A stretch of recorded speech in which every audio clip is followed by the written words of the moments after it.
So let's talk about how the Spanish treated their slaves, or manumissions of slaves, which would mean how they let them go free. Now, right up here, it talks about how if you were a slave and you did not like and you had a dispute with your master, you could switch out your master if you can find another purchaser for you. Okay, but without getting into that, it says here that, or if he has had sufficient industry and economy to have amassed a stipulated sum of $300, he can command his freedom by refunding his purchase money. The price affixed by law. They had a price set by law that you were able to amass to get your freedom in Spanish territories. Don't forget, this is New Spain territory. Now, just because they had claimed all this doesn't mean they was all up in here and in control like the English and them was in the colonies. But they had a lot of missions and they claimed this, and especially up in Mexico, right? But either way, you got Florida, you got Texas, and all this. This was Indian land, and then you had the 13 colonies. The YT folks wouldn't have even made it their way. You know, some Spaniards were YT too, but Spanish. But they wouldn't have made it their way until after the Louisiana Purchase of 1803. So some people would tell you if you were in these areas, then you were a slave to the Spanish, and they would say how harsh it was. Some people would say it was even more harsh, but that's not the case. There was prices. Also, redemption of a female was $250. An infant unborn, in many cases, was just about $100 if you wanted to buy your infant's freedom, or before birth, I think at birth, whatever, $25. But let's go further. It says, there are many colored people, he adds, whose freedom is the purchase of the extra earnings allowed them by law. Now, a lot of the English literature from, the English, the Americans, so-called Americans, they don't tell you how the slaves got paid. They don't even admit. They say that some slaves got paid, but if you actually look it up, it tells you that the slaves mostly didn't get paid, but then you got people buying their freedom. So we've always had this question: how can a person buy their freedom if they're not getting paid? And also, if you can buy your freedom, who comes up with the purchase price? Who knows what that could be? Well, here in Mexico, they had certain prices set by law in many cases, or you would have to come up with the same purchase price that the master bought you for. It says here, the number of free people of color in this island is nearly equal to the total number of that class in all the islands together. This is attributable to the mildness of the Spanish slave code. So people that want to sit there and say, oh, the Spanish were more harsh and blah, blah, blah, according to them, it was pretty mild. It says, every slave under the Spanish colonial law who tenders his master the sum he was bought at is entitled to enfranchisement, nor can his master refuse it. Okay, so it doesn't seem as harsh as long-term life slavery, so-called, in the English territories.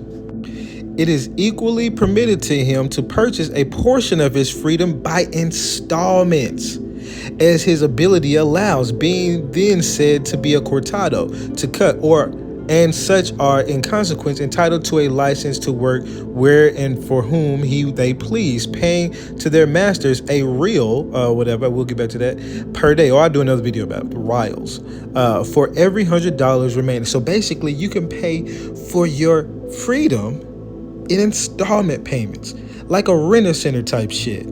Now, this wasn't the first time I heard this, because I just did a video on the autobiography of Booker T. Washington in his own words, and you know what was in it?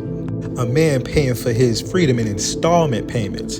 He said he met a little town of Ohio. I found that this man had made a contract with his master 2 or 3 years previous to the Emancipation Proclamation to the effort that the slave was to be permitted to buy himself by paying so much per year for his body. And while he was paying for his whatever, but it keeps to go on. You can screenshot and read. You don't have a lot of time, but it goes on to say that the man had actually went to go work in Ohio, from Virginia, went to Ohio to work because he can get more money, and was able to send money back to his slave master to pay for those installments. So you got to think about it. One, who let their slave leave the plantation and go to another state and not call him a runaway? Two, how come he gonna get paid more out there than at your plantation? And three, why would you even allow that to happen? Won't you just make him be some kind of servant around the house? Maybe you want the money, or maybe he was doing work for you and you ain't got no work left, and so he's gonna go do work for somebody else, and then he's gonna give you some of that money because you can't pay him, but he must have been getting paid. It's crazy, but installment payments for your freedom was something not only just in the Spanish colonies, but apparently in the United States colonies, in the American colonies. But you can't find a lot of information. Well, you know what? I need to look up more information. I don't want to say you can't. I haven't seen much, but this is eye-opening. It says the permission to purchase freedom by portions is both a wise and merciful policy. It satisfies the master with a high interest during the period the slave is working out, and it abused the latter with the habits of cheerful industry while he is at it were knocking off his chain link by link, meaning he's paying his freedom, knocking off the chains of slavery each payment he makes. Okay? And on top of this, it says that the master's interest is your work.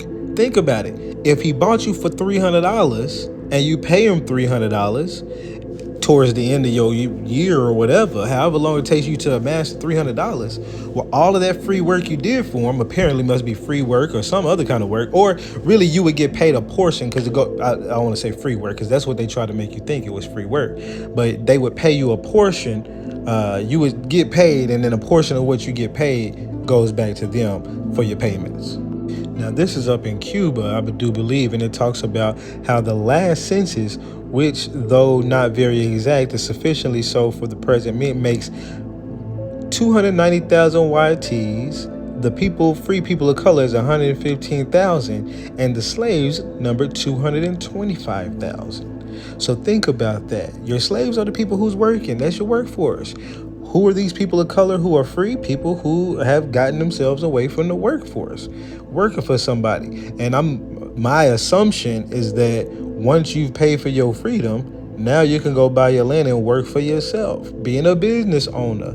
In my sense, in my idea, these people and the whites were business owners. These people were the people who worked for them. Okay?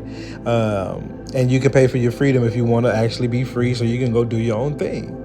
But the reason why you know it's more about work, because it even tells you here in this paragraph, without getting too far into the woods, that the master had to supply them with food, shelter, and clothing. So just think about it. Back in the day, now there's two ways of being a slave. One, you can be just downtrodden. Your family's not that wealthy, you know what I mean? And so you need work, you need a way to eat. So maybe you'll sell yourself or agree to be contracted to somebody who's going to give you shelter, food, and all of that. So that way you can do that and you'll be working for them. And at some point you can amass the money by law to be able to buy your freedom or to move to the next realm, which would be being a business owner or being a farmer back then or something of the sort, right? Another way of becoming a slave could be through jail fees. Right here, you see jail in Washington, sale of a free citizen to pay his jail fees. You got these black folks, black folks, being sold because their jail fees are too high, and sold in some cases for their jail fees, sold for jail fees as slaves for life. So now this is the English. The English looks like they had a lot more harsher situation going on, as they were utilizing the justice system and the laws to purposely get you caught up in fees, just like you get caught up driving down the road all the time, get a bunch of tickets, and then eventually there's a warrant for your arrest. You can't pay those, you'll go to jail. When you go to jail, you might work for Victoria's Secret as a slave. Crazy.